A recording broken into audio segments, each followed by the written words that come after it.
રાજકોટ જિલ્લાના ધોરાજીમાં આવેલા sir Bhagwatsinh હાઈસ્કૂલનું ground જે રમતગમત માટે બનાવવામાં આવેલ છે તે ગ્રાઉન્ડ હાલ અતિશય ખરાબ હાલતમાં જોવા મળી રહ્યું.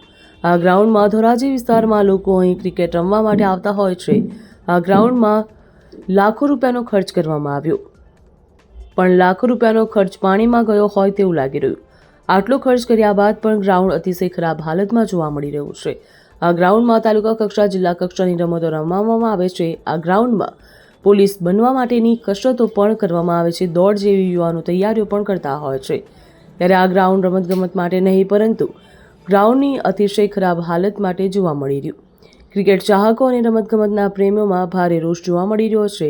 આ ગ્રાઉન્ડની જે કામગીરી કરવામાં આવેલી હતી, જેમાં ભ્રષ્ટાચાર થયો હોવાનું લોકોનું માનવું છે. આ ગ્રાઉન્ડમાં પોલીસ, સૈનિક અથવા તો અન્ય કોઈ શારીરિક તૈયારી કરવી હોય તો આ ટ્રેક અતિશય ખરાબ છે અને યુવાનોને શારીરિક કસરત માટે બહાર રોડ ઉપર જવું પડી રહ્યું. આ ગ્રાઉન્ડમાં લાખો રૂપિયાનો ખર્ચો કર્યો છતાં પણ ફક્ત કાગળ ઉપર જ કે શું, એ એક મોટો પ્રશ્ન છે.